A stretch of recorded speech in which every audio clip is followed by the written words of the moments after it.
Back Nagar Kurnool జిల్లా కుమారమల్లన్న జాతర ఘటనలో ముగ్గురిపై కేసు నమోదు చేశారు పోలీసులు. ఉంద్యాల శ్రీనివాస్ రెడ్డి, మధురెడ్డితో పాటు శ్రీకాంత్ రెడ్డిని అరెస్ట్ చేసి రిమాండ్ కు తరలించారు. అయితే చిన్నారి పోస్ట్ మార్టం రిపోర్ట్ లో అంతర్గతంగా బహిర్గంగా ఎలాంటి గాయాలు లేవని నివేదిక వచ్చినట్టు తెలుస్తోంది.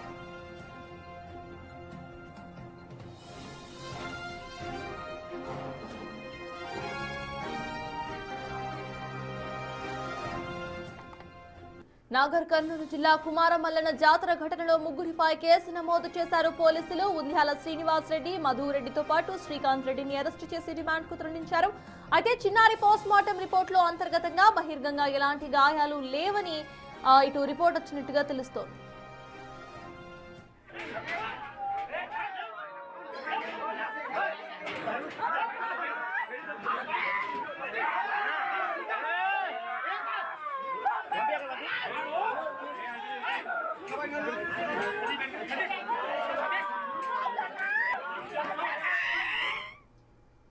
నాగర్ కర్నూలు జిల్లా కుమ్మెర జాతర వివాదం ఇంకా సద్దుమణగడం లేదు. జాతరలో మొదలైన వివాదం కాస్త ఉద్రిక్త వాతావరణానికి తెరలేపుతోంది. ముక్కు పచ్చలారని 2 నెలల తన చిన్నారి చావుకు గుడి నిర్వాహకులే కారణమంటూ తల్లి చేస్తున్న ఆరోపణలు చినికి చినికి గాలివానగా మారి కుల వివక్ష అంటూ రాష్ట్ర వ్యాప్తంగా దుమారం రేపుతోంది. అసలు కుమ్మెర జాతరలో ఏం జరిగింది? పసిపాప మరణానికి కారణాలేంటి? బాధితులు అసలు ఏం చెబుతున్నారు? పోలీసులు ఏం చెబుతున్నారు? ఈ ప్రశ్నలకు సమాధానం తెలుసుకునేందుకు బిగ్ టీవీ రంగంలోకి దిగింది. రాష్ట్ర వ్యాప్తంగా సంచలనంగా మారిన కుమ్మెర జాతర వివాదం సద్దుమణగడం లేదు. జాతరలో 2 నెలల చిన్నారి మృతికి కుల వివక్షతతో పాటు రాజకీయ రంగు పులుముతుంది. అసలు ఆ రోజు కుమ్మెరలో ఏం జరిగింది, ప్రస్తుతం ఏం జరగబోతుంది, బిగ్ టీవీ తెలుసుకునే ప్రయత్నం చేస్తుంది. నాగర్ కర్నూలు జిల్లా కుమ్మెర మల్లన్న దేవాలయం ప్రసిద్ధి చెందింది. ఇక్కడికి దర్శనానికి వచ్చి మల్లన్న స్వామిని దర్శించుకొని మొక్కులు తీర్చుకుంటే తమకు అంతా మంచి జరుగుతుందని భక్తుల ప్రగాఢ నమ్మకం. ప్రతి సంవత్సరం కూడా ఇక్కడ మల్లన్న ఉత్సవాలు అంగరంగ వైభవంగా నిర్వహిస్తారు. కానీ ఈ సంవత్సరం జరిగిన ఉత్సవాలు అక్కడి వాతావరణాన్ని కాస్త మార్చేసింది. భక్తి కోసం వెళ్తే దర్శనాన్ని డబ్బులకు ముడిపెడుతున్నారనే ఆరోపణల కారణంగా జరిగిన ఘర్షణ జాతర స్వరూపాన్ని మార్చేసింది. దీంతో ఉత్సవం కాస్త ఉద్రిక్తంగా మారిపోయింది. గుడి నిర్వాహకులకు దర్శనానికి వచ్చిన గణేష్ కుటుంబ సభ్యుల మధ్య జరిగిన దాడి ఇప్పుడు అసలు వివాదానికి కారణమైంది. జాతరలో 2 నెలల చిన్నారి మృతి చెందిన ఘటన దేశవ్యాప్తంగా సంచలనంగా మారుతుంది. ప్రజెంట్ మనం కుమ్మెర గ్రామానికి సమీపంలో ఉన్నటువంటి దేవాలయం దగ్గర ఉన్నాము. బోర్డుపై క్లియర్గా చూడొచ్చు. ఇక్కడ ప్రతి ఏడు కూడా బ్రహ్మోత్సవాలు నడుస్తాయి. ఏదైతే కుమ్మెరకు సంబంధించి శ్రీ శ్రీ బ్రహ్మరాంబ సమేత మల్లికార్జున స్వామి వారి దేవాలయం, ఇక్కడంతా కూడా శివుడిని పూజిస్తారు. ప్రతి ఏడాది కూడా పెద్ద సంఖ్యలో భక్తులు ఇక్కడికి తరలి వస్తారు. తమ మొక్కులు తీర్చుకొని శివుడికి పూజలు నిర్వహిస్తారు. ఇదే క్రమంలో ఈ ఏడాది కూడా 18వ తేదీన ఈ ఘటన చోటు చేసుకుంది. ఇక్కడికి వచ్చినటువంటి మౌనిక, గణేష్ అనే కుటుంబ సభ్యులు ఇక్కడికి మల్లికార్జున స్వామిని దర్శించుకోవడానికి వచ్చారు. కానీ ఇక్కడ మనకు చూస్తున్నటువంటి ఈ క్యూ లైన్ ప్రాంతం అంతా ఇక్కడ నుంచి ఇది వెళ్లాల్సింది. మనమంతా కూడా ఇక్కడ నుంచే పూర్తిగా ఇటు సైడ్గా దేవుడిని దర్శించుకోవడానికి వెళ్ళాలి. మనకు పైన కనిపిస్తున్నటువంటి కొండ తర్వాత ఇంకొక దేవాలయం ఉంటుంది. కానీ వివాదం ఇక్కడే స్టార్ట్ అయింది. ఎందుకంటే ఇక్కడ ప్రత్యేకంగా క్యూ లైన్లో వెళ్ళడానికి ఎలాంటి రుసుము లేదు, పైకి వెళ్ళాలి. కానీ గుడి నిర్వాహకులు తమ దగ్గర నుండి 100 రూపాయలు డిమాండ్ చేశారనేది కూడా స్పష్టంగా ఒకవైపు భక్తుల తరపు నుంచి గణేష్, అదేవిధంగా మౌనిక ఎవరైతే ఉన్నారో వారి తరపు నుంచి ఆరోపణలు వినిపిస్తున్నాయి. ఇక్కడ స్టార్ట్ అయినటువంటి గొడవ చిలికి గాలివానగా మారింది. ఇద్దరి మధ్య ఘర్షణ వాతావరణం చోటు చేసుకుంది. ఒకవైపు శ్రీనివాస్ రెడ్డి, అదేవిధంగా ఇక్కడ ఎవరైతే కుటుంబ సభ్యులు ఉన్నారో వారికి మధ్య కూడా పూర్తిగా ఘర్షణ వాతావరణం చోటు చేసుకుంది.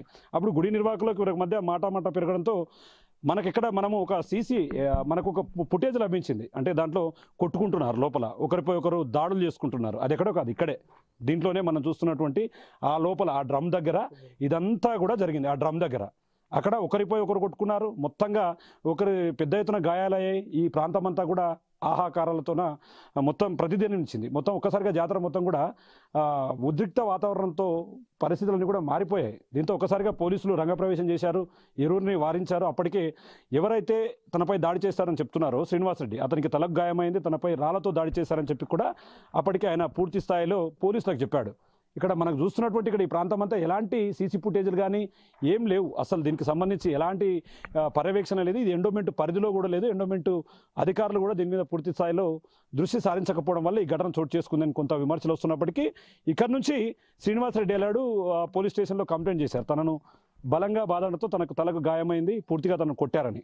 కానీ ఇక్కడ అసలు ట్విస్ట్ ఇక్కడే మొదలైంది. అసలు దీనికి సంబంధించి ఇక్కడ ఎవరైతే గణేష్ పై దాడి చేశారో ఆ క్రమంలో తను వెంట ఉన్నాను అంటూ కూడా గణేష్ భార్య మౌనిక ఉంది. తన చేతిలో 2 నెలల పసి చిన్నారి, ముక్కుపచ్చలారని చిన్నారి ఉంది. ఈ తోపులాటలోనే తమ పాప గాయపడింది అని చెప్పి 2 రోజుల తర్వాత, అంటే ఈ ఘటన జరిగిన రోజు శ్రీనివాసరెడ్డి కంప్లైంట్ చేశాడు. ఆ 2 రోజుల తర్వాత తమపై తోపులాట జరిగిందని చెప్పి కూడా ఈ ఘటనకు సంబంధించి ఎవరైతే మౌనిక తల్లి ఉందో, అంటే వరుసకు పాపకు నాన్నమ్మ అవుతుంది, ఆమె కంప్లైంట్ ఇచ్చింది. ఆ తర్వాత సెకండ్ డే కంప్లైంట్ ఇచ్చిన 2 రోజుల తర్వాత ఈ ఘటన వల్ల తన మనవరాలు చనిపోయిందని చెప్పి కూడా దీనిపై పోలీసులు చాలా సీరియస్గా యాక్షన్ తీసుకుంటున్నారు. ఇప్పటికే మొత్తంగా పాప డెడ్ బాడీకి సంబంధించి ఓవరాల్గా రిపోర్ట్ వచ్చింది. మృతదేహం డెడ్ బాడీ కూడా కంప్లీట్ అయింది. అయితే ఇంకా ఫోరెన్సిక్ మీద దీని పూర్తిస్థాయి నివేదిక మీద ఆధారపడి ఉంది. ఖచ్చితంగా దీంట్లో ఎవరు ఈ ఘటనకు పాల్పడి ఉన్నా వారి మీద చట్టపరమైనటువంటి చర్యలు తీసుకుంటామని సీరియస్గా పోలీసులు చెప్తున్నారు. ఇప్పటికీ బీసీ కమిషన్ సభ్యులు కూడా ఇక్కడికి రావడంతో పాటు ఈ ప్రాంతాన్ని పరిశీలించారు. మరి ఏం జరగబోతుంది? ఒకవైపు కుల వివక్షత అనేది దీంట్లో ప్రధానంగా కొట్టొచ్చినట్టుగా కనిపిస్తుంది. తమ ఎస్సీలం కాబట్టి తమ మీద ఇక్కడ ఉన్నటువంటి అగ్రకురుణాల వాళ్ళు దాడి చేశారు కాబట్టి బీసీ సంఘ నేతలు కావచ్చు, ఇదంతా కూడా గత 4-5 రోజులుగా నాగర్ ప్రాంతం అంతా కూడా నాయకులతో, అగ్రనాయకులతో అంతా కూడా హోరెత్తిపోతుంది. రాజకీయ వేడి వాతావరణం కూడా రాజుకుంది. దీని అంతా కూడా అందరూ గమనిస్తున్నారు. మొత్తంగా పరిస్థితి ఇక్కడ వీళ్ళ వైపు నుంచి ఆరోపణలు చేస్తుంటే, మరోవైపు కుమ్మెర గ్రామంలో మరోలా ఉంది. తమ గ్రామానికి పూర్తిగా ఇది ఇబ్బందికరమైనటువంటి వాతావరణం, తన గ్రామ పేరు ప్రతిష్టను దెబ్బతీస్తున్నారని చెప్తున్నారు. ప్రస్తుతం ఇది ఇక్కడ నుంచి ఇక్కడ ఉంది. ఆ గ్రామంలోకి వెళ్దాం. గ్రామంలో అసలు గ్రామస్తులు ఏమనుకుంటున్నారు, ఈ ఘటన పైన గ్రామస్తులు ఏం చెప్తారు, ఒకవైపు వీళ్ళ ఆరోపణలు ఇలా ఉంటే గ్రామస్తులు ఏం చెప్తారని మాత్రం గ్రామంలోకి వెళ్ళి చూద్దాం. ఆలయ నిర్వాహకులు కొంతమంది తమపై దాడి చేశారని చిన్నారి తల్లి మౌనిక ఆరోపిస్తోంది. వాగ్వాద సమయంలో తల్లిదండ్రుల ఒడిలో ఉన్న 3 నెలల పాపకు తీవ్ర గాయాలయ్యాయని, తోపులాటలో చిన్నారి నేలపై పడిపోయిందా లేక నిర్వాహకులు తోసివేయడంతో ప్రమాదం జరిగిందా అనే విషయంపై ఇంకా స్పష్టత రావాల్సి ఉంది. అయితే తల్లిదండ్రులు మాత్రం నిర్వాహకుల దాడి కారణంగానే తమ బిడ్డకు గాయాలయ్యాయని పోలీసులకు ఫిర్యాదు చేశారు. జాతరలో దాడి చేసిన వారిలో కొంతమంది పైన కేసు నమోదు చేసి మరికొందరిని తప్పిస్తున్నారని, వెంటనే పోలీసులు మిగతా వారిపై కూడా అటెంప్ట్ టు మర్డర్ కేసు నమోదు చేసి కఠిన చర్యలను తీసుకోవాలని బాధితులు డిమాండ్ చేస్తున్నారు. ఎంత అడుగుకున్నా కానీ వాళ్ళు అసలు వినట్లేదు సార్. వినకుండా అట్లనే గొడవ చేస్తూ ఉన్నారు. ఇంకా మేము అడగనికపోతే ఇట్లా చుట్టుపట్టి గుంజి పాడేస్తున్నారు. ఇంకా ఎక్కడంటే అక్కడ టచ్ చేస్తున్నారు. ఈ ఏసు మద్దు వీళ్ళు కలిసి ఇంకా అట్లా చేస్తుంటే కూడా ఇంకా ఏమనలేదు సార్. కొడుతున్నారని చెప్పి ఇంకా ఇట్లా ఎందుకు కొడుతున్నారు అది ఇది అని చెప్పేసి ఇంకా తట్టుకోలేక మా ఆయన పోలీసులకు ఫోన్ చేశారు సార్. పోలీసు 100కి కాల్ చేసింది. 100కి ఫోన్ చేసి ఇంకా 100కి ఫోన్ చేసిన తర్వాత మా ఆయన సార్ ఇక్కడ నన్ను కొట్టి చంపుతారు సార్, రాండి సార్ జల్దీ అని ఒక్క మాట చెప్పిండు. చెప్పి నెంబడి శ్రీనివాస్ రెడ్డి ఫోన్ గుంజుకున్నాడు. ఇంకా వాళ్ళు గుంజుకున్నారు. ఇంకా గుంజుకున్న తర్వాత ఫోన్ ఇవ్వలేదు. రికార్డింగ్ వాళ్ళే డిలీట్ చేసారు సార్. ఇంకా అప్పుడే పాపని తీసుకుని పాప ఒక మంది చూడండి అని చెప్పి పాపని కాళ్ళ మీద ఏసి మధ్య కాళ్ళ మీద పెడితే కాలుతో తన్నేసాను సార్. అప్పుడు ఇంకా పాపకు దెబ్బ తగిలింది, అట్లా పడిందని చెప్పేసి ఇంకా పాప గట్టిగా ఏడ్చేసరికి పాలకి ఎత్తుకున్నాను. ఇంకా పాలు తాగట్లేదు సార్. కొన్ని తాగేసింది. ఇంకా అప్పటి నుంచి పాలు సరిగ్గా తాగట్లేదు. మా ఆయనకే ఎక్కువ సీరియస్ ఉండడం వల్ల నేను ఫోకస్ అంతా మా ఆయన మీద పెట్టేసి నేను పాపని ఇంకా బాగానే ఉంది కదా అనుకున్నాను. ఇట్లా జరిగింది అని చెప్పేసి ఇక్కడ కూడా మా పాప చనిపోయిన తర్వాత ఇట్లా జరిగింది సార్ అని ఎస్ఐ దగ్గరికి వచ్చి అక్కడ మాట్లాడుతుంటే, మీరు ఆడవాళ్ళు ఫస్ట్ పాపని ఎక్కడ పెట్టి వచ్చినావో మళ్ళీ ఇదో కొత్త నాటకం ఆడుతున్నావో అది ఇది అని చెప్పేసి ఎస్ఐ మాట్లాడింది. ఇంకా ఇట్లా మీరు ఆడవాళ్ళు ఉండి ఇట్లా కొడతారా మొగోళ్ళని అది ఇది అని చెప్పేసి ఇక కొంచెం సార్ కూడా ర్యాష్గా మాట్లాడింది. అక్కడ ఉన్న సైడ్లో సిఐ చేతులు పెట్టుడు అని చెప్పి ఇంకా అక్కడ ఉన్న సార్ వాళ్ళని అడిగితే కూడా ఆ సార్ కూడా ఇంకా అట్లనే ఫస్ట్ మా మీదనే కేసు పెట్టమన్నారు సార్. తిరిగి మా పాపకి ఇట్లా అయ్యింది సార్ అంటే అనుమానం ఉంది అని రాయండి, వాళ్ళ పేర్లు వద్దు, అనుమానం ఉంది అని రాయండి అని చెప్పిండు. చెప్తే మేము ఒప్పుకోలేదు సార్. ఫస్ట్ వీళ్ళ పైన కేసు పెట్టండి, వీళ్ళు చక్కగా అవుతారు అని చెప్పేసి మమ్మల్ని బయటకు పెట్టేసింది. ఎంత చెప్పినా చాలా పోలీసులు ఘటనా స్థలానికి చేరుకుని పరిస్థితిని అదుపులోకి తీసుకున్నారు. తల్లిదండ్రుల ఫిర్యాదు మేరకు కేసు నమోదు చేసి దర్యాప్తును ప్రారంభించారు. ఈ సంఘటన జరిగిన సమయంలో అక్కడ ఉన్న సాక్షుల వాంగ్మూలాలు సైతం సేకరిస్తున్నారు వాళ్ళు. అలాగే జాతర ప్రాంతంలో ఉన్న సీసీ కెమెరా దృశ్యాలను పరిశీలిస్తున్నట్లు తెలుస్తోంది. పోలీసుల దర్యాప్తు పూర్తయిన తర్వాత అసలు కారణాలు ఏంటి అనేది వెలుగులోకి రాబోతున్నాయి. పోస్ట్మార్టం రిపోర్టులో మాత్రం పాపకు ఎలాంటి గాయాలు కాలేదని నివేదిక వచ్చినప్పటికీ ఫోరెన్సిక్ రిపోర్ట్ వచ్చాక పూర్తి స్థాయి డీటెయిల్స్ తెలుస్తాయని పోలీసులు చెబుతున్నారు. రెండు పార్టీలు పోలీస్ స్టేషన్కి వచ్చినాయి. ఎస్ఐ గారు వచ్చి ఇద్దరు కూడా చెరొక కంప్లైంట్ ఇచ్చారు. శ్రీనివాస్ రెడ్డి ఏమో సాకలోళ్ళు రాయి తీసుకుని కొడితే నాకు కలవలిందని ఒక దరఖాస్తు ఇచ్చింది. దాని మీద ఒక కేసు నమోదు చేసింది. ఈ సాకలోళ్ళు ఏమో నన్ను బూతులు తిట్టిరు, చేతులతో కొట్టిన ఒక దరఖాస్తు ఇచ్చింది. దరఖాస్తు ఇచ్చినటువంటి క్రమంలో అది కూడా ఒక కేసు జీడీ ఎంటర్ చేసేసి కోర్టు పర్మిషన్ తీసుకొని కేసు రిజిస్టర్ చేద్దామన్న ఉద్దేశంతో దాన్ని కూడా తీసుకున్న తర్వాత అది అక్కడికి అయిపోయింది. చిన్న ఇష్యూ కదా, మ్యాటర్ చిన్న ఇష్యూనే, సరే సబ్సైడ్ అయిపోతుంది. ఇంకా పెద్ద మనుషులంతా కూర్చొని మాట్లాడుకుంటారు. 2 రోజులు పోతే ఊళ్ళో ప్రాబ్లం సాల్వ్ అవుతుందని మనం అందరం కూడా అనుకుంటాం. సబ్సిక్వెంట్గా ఇది ఏమైందంటే నిన్న ఉదయం ఆ చిన్న పాప చనిపోయింది. వాళ్ళు ఆ రోజు దొబ్బులాట కొట్లాట వల్ల చనిపోయింది, పలానా వాళ్ళ మీదే మాకు అనుమానం ఉందని చెప్పేసి వచ్చి పోలీస్ స్టేషన్కి దరఖాస్తు ఇచ్చాం. దరఖాస్తు ఇచ్చినప్పుడు మేము ఏం చేసినామంటే కేసు నమోదు చేసినాం. అనుమానాస్పద మృతి కింద కేసు నమోదు చేసినాం. కేసు నమోదు చేసి హాస్పిటల్కి తీసుకుపోయిన తర్వాత డెడ్ బాడీని ఎస్ఐ గారు, సిఐ గారు, నేను ముగ్గురం కలిసి క్షుణ్ణంగా పరిశీలన చేసినాం. ఆ చిన్న పాప శరీరం మీద చిన్న ఒక స్క్రాచ్ మార్క్ కూడా ఎక్కడ కూడా కనపడలేదు. మేము ఏం చెప్పినామంటే ఇది పోస్ట్ మార్టం చేపిస్తున్నాం. బాడీ పోస్ట్ మార్టం చేసిన తర్వాత ఈ అమ్మాయి న్యాచురల్ డెత్ లేకపోతే ఏమన్నా వీళ్ళు స్కఫుల్ చేయడం వల్ల ఎక్కడన్నా ఇంటర్నల్ బ్లీడింగ్ కానీ లేకపోతే ఏమైనా దెబ్బలు తగిలి చనిపోయిందా అనేటటువంటిది డాక్టర్ గారు పోస్ట్ మార్టం చేస్తారు. పోస్ట్ మార్టం చేసిన తర్వాత నివేదిక వచ్చిన తర్వాత ఒకవేళ అట్లేదని ఉంటే మనం మర్డర్ కేసు కూడా పెట్టి రిమైండ్ చేస్తామని చెప్పి మేము ఇప్పటి వరకు కూడా చాలా ట్రాన్స్పరెంట్గా ఎక్కడ కూడా చిన్న డీవియేషన్ లేకుండా ఇన్వెస్టిగేషన్ చేసాం. ఇంకా ఫర్దర్ ఏదైనా ఉంటే కూడా మేము ఇన్వెస్టిగేషన్ చేసి చట్ట ప్రకారంగా ఏదైతుందో అది పద్ధతి ప్రకారంగా ఇన్వెస్టిగేషన్ చేస్తాం, కేసు ఫైల్ చేస్తాం. దీంట్లో అనవసరమైనటువంటి రాజకీయ నాయకులు కానీ లేకపోతే కుల సంఘాల వ్యక్తులు కానీ ఎవరు కూడా అనవసరంగా రాద్ధాంతం చేసి ఈ మేము చేస్తున్నటువంటి ఇన్వెస్టిగేషన్కు ఆటంకం కలిగించవద్దు.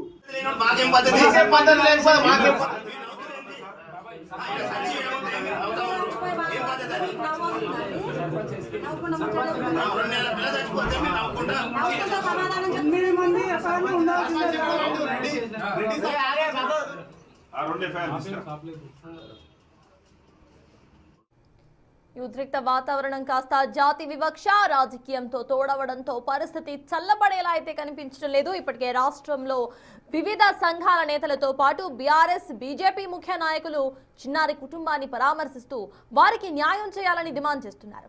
మధ్యతరగతి కుటుంబాలకు రక్షణ కల్పించడంలో ప్రభుత్వం పూర్తిగా విఫలమైందంటూ బీఆర్ఎస్ నేతలు ఆరోపిస్తున్నారు. పోలీసులు ఉన్నత వర్గాలకే కొమ్ము కాస్తున్నారని ధర్నాలు, నిరసనలను పిలుపునిస్తున్నారు.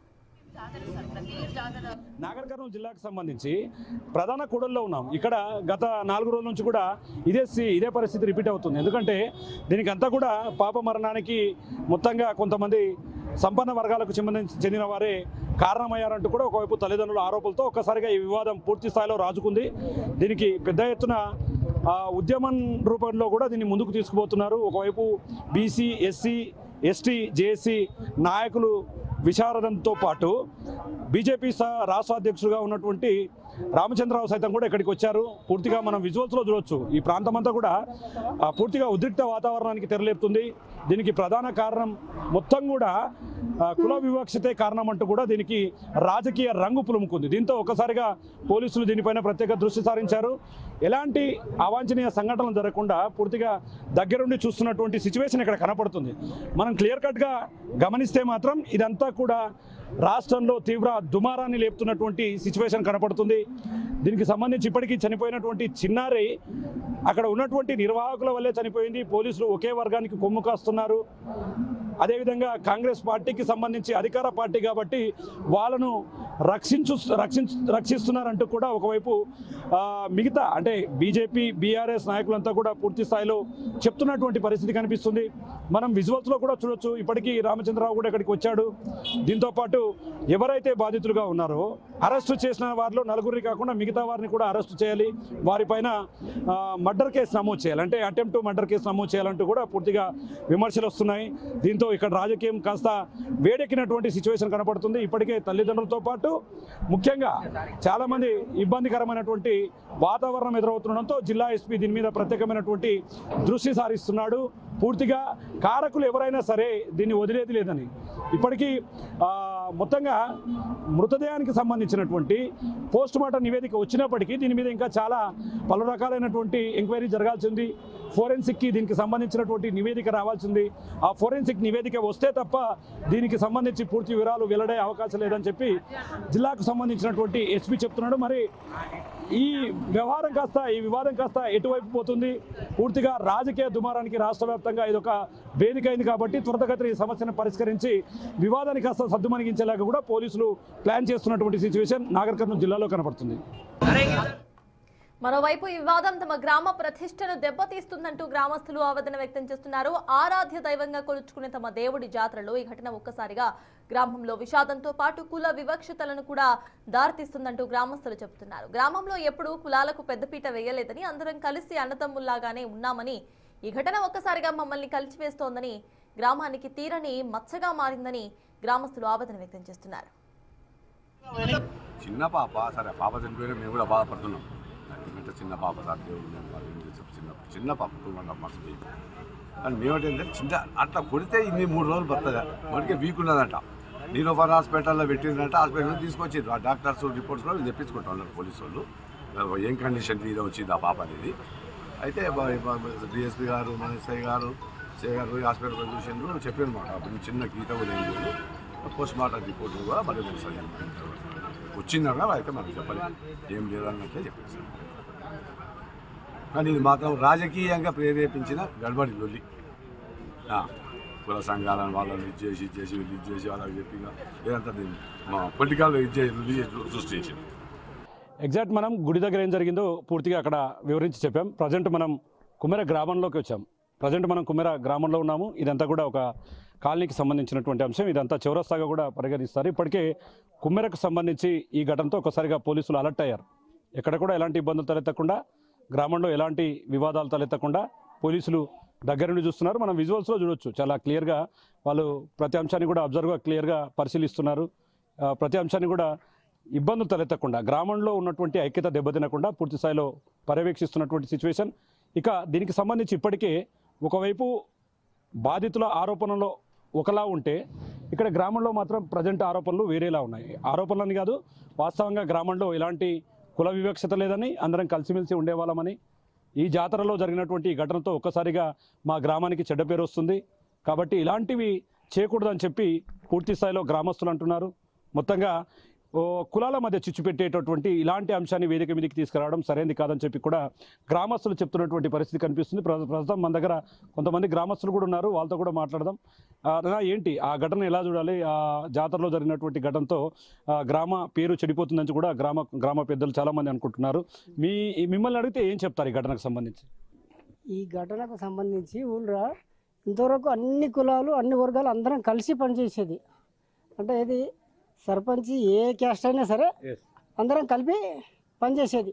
ఇప్పుడు ఎవరు మాదిగోళ్ళు అంటే వాళ్ళ పని వాళ్ళు చేసేది, మాలోళ్ళు పందిలు వేయడం వాళ్ళు చేసేది, సాగలోళ్ళు కుమ్మరోళ్ళు, సాగలోళ్ళు సున్నం వేస్తే కుమ్మరోళ్ళు ఇది జాజు పెట్టేది. ప్రతి పని ఎవరి పనిముట్లు వాళ్ళు చేసేది. ఇంకా లాస్ట్ లెక్కల నాడు ఎవరి ఉంటాయి కదా ఫీజు ఖర్చులు, ఆ కట్నం ఉంటుంది కదా ఎవరికి ఇంత అనేది, అవి ఇచ్చేది. సో చూస్తున్నా మొత్తంగా ఎప్పుడు జరిగిన గ్రామంలో ఎలాంటి పండగ వాతావరణం జరిగినా కూడా దాన్ని చాలా క్లియర్గా వెళ్ళేవారం. మరి ఈసారి జరిగినటువంటి ఈ ఘటన ఒకసారిగా గ్రామంలో కొంత ఇబ్బందికరమైనటువంటి వాతావరణాన్ని సృష్టించిందని చెప్పి చెప్తున్నారు. మరోవైపు గ్రామంలో ఇలాంటివి గతంలో ఎన్నడూ జరగలేదని చెప్పి కొంత చిన్న చిన్న కారణాల వల్ల ఈ సమస్యలు వచ్చాయి తప్ప అందరం కలిసి ఉండే క్రమంలో ఇదంతా జరిగిందని చెప్తున్నారు. మరోవైపు దీని మీద ఇప్పటికే బీసీ కమిషన్ కూడా ఎంక్వైరీ చేసింది. దీనికి సంబంధించి ఆ బాధితుల వైపు మరోవైపు పోలీసులతో కూడా పూర్తి స్థాయిలో విచారణ చేపట్టింది. అసలు ఏం జరిగింది, ఆ ఘటనకు సంబంధించినటువంటి పూర్తి అంశాలను అప్డేట్ చేసుకోవాలని చెప్తుంది. దీని మీద కుల వివక్షకు సంబంధించి ఎలాంటి ఇబ్బందులున్నా కూడా సహించబోమని చెప్పి ఇప్పటికీ బీసీ కమిషన్ కూడా చెప్తుంది. ఈ వ్యవహారం ఇప్పుడు రాష్ట్ర వ్యాప్తంగా సంచలనంగా మారింది. ఈ అంశంలో నిజ నిజాలు తెలుసుకునేందుకు బీసీ కమిషన్ రంగంలోకి దిగింది. కుమ్మెర గ్రామానికి చేరుకుని అక్కడ జిల్లా ఎస్పీ కలెక్టర్తో మాట్లాడి డీటెయిల్స్ తెలుసుకున్నారు. భవిష్యత్తులో ఇలాంటి ఘటనలు పునరావృతం కాకుండా అన్ని దేవాలయాల దగ్గర ప్రతిష్ట బందోబస్తును ఏర్పాటు చేసే విధంగా ఆదేశాలను జారీ చేశారు. బీద బలహీన వర్గాల ప్రజల మీద ఎవరైనా అహంకారంతో అహంభావంతో ఏదైనా దాడులు చేస్తే కమిషన్ అనేది సహించదు. వారిపై చట్టపరమైన చర్యలు తీసుకోవాలనేసి మేము అటు కలెక్టర్ గారిని ఇక్కడ పోలీస్ అధికారులను కూడా కోరడం జరుగుతుంది. ఇప్పుడు జనరల్గా వచ్చిన వార్తలతోటి రాష్ట్ర వ్యాప్తంగా ప్రజల్లో ఏముందంటే అడ్మినిస్ట్రేషన్ మీద కూడా ఒత్తిడి తీసుకొచ్చి సరైన చర్యలు తీసుకోకుండా చూస్తున్నారనే మాట రావటం జరిగింది. అటువంటి జరగకుండా చూడాలనేసి కలెక్టర్ గారిని ఎస్పీ గారిని కమిషన్ తరపు నుంచి కోరడం జరిగింది. అయితే ఘటనపై పూర్తి ఆధారాలతో చిన్నారి మృతికి కారకులు ఎవరైనా వదిలిపెట్టబోమని, చట్టం ఎవరికి కూడా చుట్టం కాదంటూ జిల్లా పోలీసులు చెబుతున్నారు. పోస్ట్మార్టం రిపోర్ట్లో చిన్నారికి ఎలాంటి గాయాలు కాలేదని రిపోర్ట్ వచ్చినప్పటికీ కూడా పూర్తి స్థాయి ఫోరెన్సిక్ రిపోర్ట్ వచ్చిన తర్వాతనే వివరాలను వెల్లడిస్తామని, దీన్ని రాజకీయం చేయవద్దంటున్నారు పోలీసులు. కుమ్మెర జాతరలో జరిగినటువంటి ఘటన రాష్ట్ర వ్యాప్తంగా సంచలనం రేకెత్తింది. ప్రస్తుతం ఈ ఘటనపై బీసీ కమిషన్తో పాటు ముఖ్య అధికారులంతా కూడా తలమునకలయ్యారు. ప్రస్తుత పరిస్థితి ఏ విధంగా ఉందో దాని మీద అంచనా వేస్తున్నారు. కారకులైన వారిపైన పూర్తి స్థాయిలో చర్యలు తీసుకునేందుకు సిద్ధమవుతున్నారు. దీనిపై ఒకవైపు కుల వివక్షతో పాటు రాజకీయ రంగు పులుముకోవడంతో ఇది రాష్ట్ర వ్యాప్తంగా సంచలనంగా మారుతుంది. రాబోయే రోజుల్లో పరిస్థితి ఏ విధంగా ఉండబోతుంది, ఎవరిపై కేసులు నమోదు కాబోతున్నాయి, ఈ వివాదం కాస్త ఎప్పుడు సద్దమనగబోతుందో వేచి చూడాల్సినటువంటి అవసరం అయితే ఉంది. ఎవరి person నగేష్తో Shankar, big TV, Kummera నుండి.